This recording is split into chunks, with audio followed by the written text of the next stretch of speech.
माता की, भारत माता की, साहबजादे फतेह सिंह जी की, साहबजादे फतेह सिंह जी की, साहबजादे जोरावर सिंह जी की।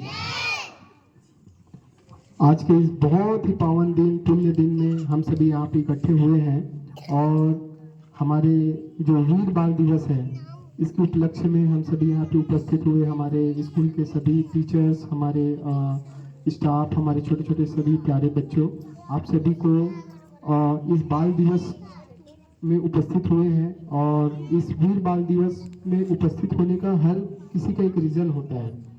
जैसे हम बाल दिवस पहले से ही मनाते आते हैं ना। हम बाल दिवस कब मनाते हैं? हम लोग 14 नवंबर को बाल दिवस मनाते हैं। और इसके अलावा और क्या औचित्य है इस दिन को मनाने का? हर दिन को मनाने के पीछे एक कहीं ना कहीं एक रीजन होता है, एक सोच होता है, एक उद्देश्य होता है। और इसी उद्देश्य के तहत हम सभी बच्चों को वीर बनना है, ये शिक्षा देने के लिए। और हमारे ये जो देश के वीर बलिदानी है, जिस उम्र में हम छोटे हम जिस उम्र में 6 साल में एक अंधेरे कमरे से डर लगता है, अगर हमारे मम्मी और हमारे पापा उस कमरे में नहीं है और हम उस कमरे में अकेले बंद हो जाते हैं, तो जरा सोचिए वो स्थिति क्या होती है। जरा सोचिए, आप उस परिस्थिति को आप कल्पना कीजिएगा कि आप एक कमरे में बंद हैं, आपके मम्मी आपके पापा आपके पास है नहीं, लाइट है नहीं, आप कैसे आपको महसूस करेंगे? इस बात को आप जरा सोचिएगा, आप गौर कीजिएगा। और इस उम्र में 6 साल की उम्र में पूरे एक बंद कमरे में बच्चों को पूरी दीवार से चुनवा दिया जाता है। पूरे एक ऐसा भी जगह नहीं छोड़ा जाता जहाँ पे हवा आ सके, रोशनी आ सके। और धीरे धीरे सोचिएगा जरा आप कि धीरे धीरे न रोशनी आती है, न हवा आता है, और दम घुटते जाता है। और वो उसी दीवार में, उसी एक बंद छोटे से कमरे में बिना हवा और बिना रोशनी के उन लोग दम घुटने की वजह से उन लोगों की मौत हो जाती है और हमारे देश के लिए उन्होंने बलिदान दे देते हैं। जरा हम इस बात को बहुत पहले हम लोग चलेंगे, जब हमारे सारे टीचर यहाँ पे बता चुके हैं कि क्यों मनाते हैं, कैसे मनाते हैं, पूरी हिस्ट्री बता चुके हैं, तो उसी बात को दोहराने से कोई मतलब नहीं है। तो हम उसे और पहले चले जाते हैं, जब जोरावर सिंह जी पैदा नहीं हुए थे, जब हमारा जो धर्म है, सिख धर्म है, उसकी उदय हुआ था। तो सिख धर्म का सबसे पहले उदय हुआ था गुरु नानक जी।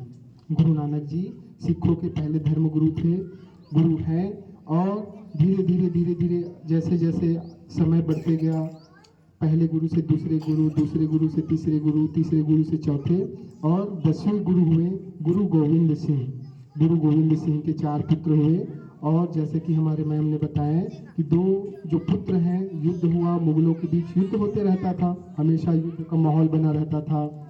मुगल हमारे देश पे राज कर रहे थे, मुगलों का अंतिम दिन चल रहा था। सबसे पहले बाबर यहाँ पे आक्रमण किए और बाबर ने मुगल सल्तनत की स्थापना की। बाबर के बाद फिर हुमायूं आए, अकबर आए, बहुत सारे मुगल सम्राट सब आते गए, जहांगीर आए, शाहजहां आए, सब आते गए। और औरंगजेब जो सबसे क्रूर कहा जाता है, सबसे क्रूर जितने भी मुगल शासक हुए, उसमें सबसे क्रूर और सबसे भयानक जो शासक हुए वो औरंगजेब हुए।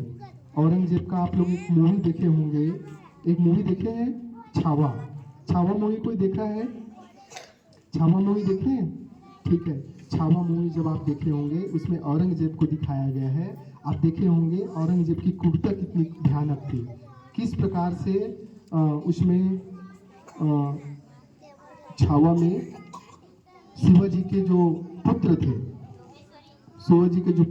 उसका नाम मैं क्लिक नहीं कर पा रहा हूँ, क्या नाम था, शायद आप लोग सर्च कीजिएगा, याद मुझे नहीं आ रहा है। उसके पुत्र को पूरी दीवार से उसको कीले घुमाए जाते हैं, उस पर तीरों से हमला की जाती है, उसको जगह जगह इतने छेद कर दिए जाते हैं ताकि वो मौत की भीख मांगे।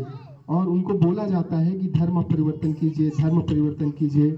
आप लोग देखे होंगे, आप लोग सुने होंगे कि जितने भी हिंदुओं में जो मूर्तियों को तोड़ा गया, मंदिरों को तोड़ा गया, जितने भी मूर्तियों को तोड़ा गया, मंदिरों को तोड़ा गया, इवन आपका जो राम मंदिर है उसको तोड़कर फिर उसमें बाबरी मस्जिद बनाया गया। तो बहुत सारे ऐसे मंदिर हैं जो हमारे धर्म के हैं, जैसे हमारे सूर्य मंदिर है, कोणार्क में सूर्य मंदिर को तोड़वा दिया गया।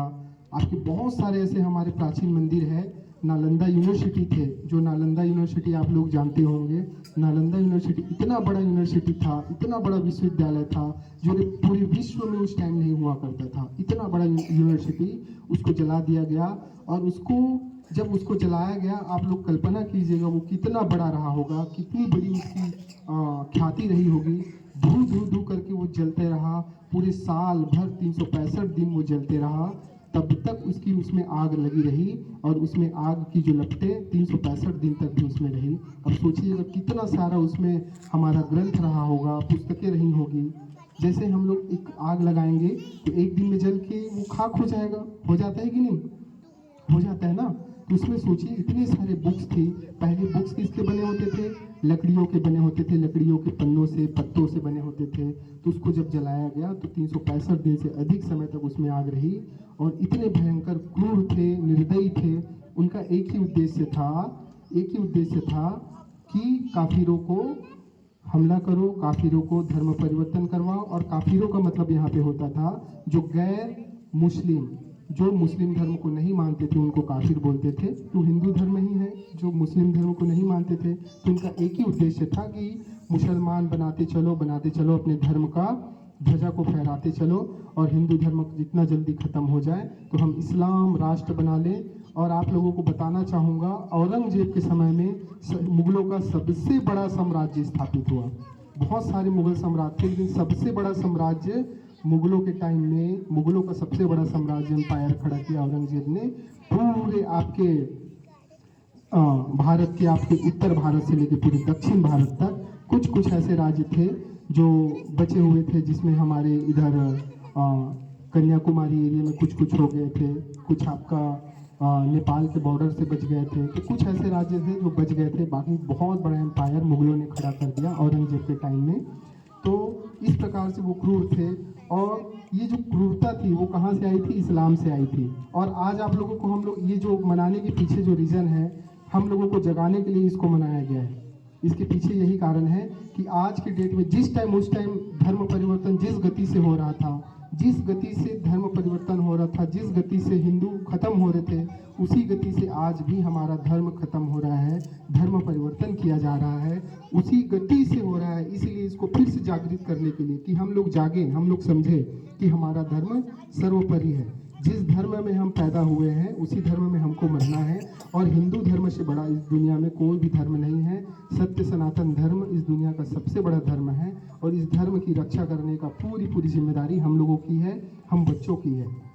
जिस प्रकार से जोरावर सिंह, फतेह सिंह ने अपना धर्म बदलना स्वीकार नहीं किया, उसका एक ही गलती था, उसका सिर्फ एक ही गलती था कि उन्होंने धर्म का परिवर्तन नहीं किया। उसको ऑफर किया गया, आप हमारे धर्म में आ जाइए, आपको 4 राज्यों का राजा बना देंगे। उसको बहुत तरह तरह के लालच दिए गए कि आप हमारे धर्म को स्वीकार कर लीजिए, हम आपको बेटे के रूप में गोद ले लेंगे, हम आपको मुगल सल्तनत का राजा बना देंगे।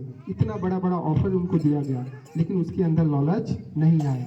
हम क्लास 1 के बच्चे हैं, 6 साल की सोच लेते हैं कि हम क्लास 1 में हैं, 6 साल का बच्चा क्लास 1 में होता है, उनको एक चॉकलेट दे के काम कराया जा सकता है। आज के डेट में आपको एक चॉकलेट दे दिया जाएगा, बेटा ये काम कीजिए, आप लालच में आके उस काम को कर सकते हैं। लेकिन सोचिए वो 6 साल का बच्चा, उसको पूरे राज्य का उसको लालच दिया गया, उसको मौत से डराया गया, मौत को दिखाया गया, उसकी माँ को, उसके बाप, उसके पिताजी को मार दिया गया, उसके दोनों भाइयों को मार दिया गया। उसको लगा हम इस दुनिया में अकेले हैं, और उस अकेले बच्चे को अपनाने की भावना रखने के साथ उसको बोला गया कि आप हमारे धर्म को परिवर्तन कर लीजिए, हमारे धर्म में आ जाइए, हिंदू धर्म को छोड़ दीजिए, सिख धर्म को छोड़ दीजिए। उन्होंने स्वीकार नहीं किया, उन्होंने बोला हमें मरना पसंद है, हमें जिंदा आप जला दीजिए, हमें आप बोटी बोटी से कटवा दीजिए, हमें भूखे शेर के पास डलवा दीजिए, लेकिन हमको धर्म परिवर्तन नहीं करना है। तो ये एक जुनून था, ये एक जज्बा था।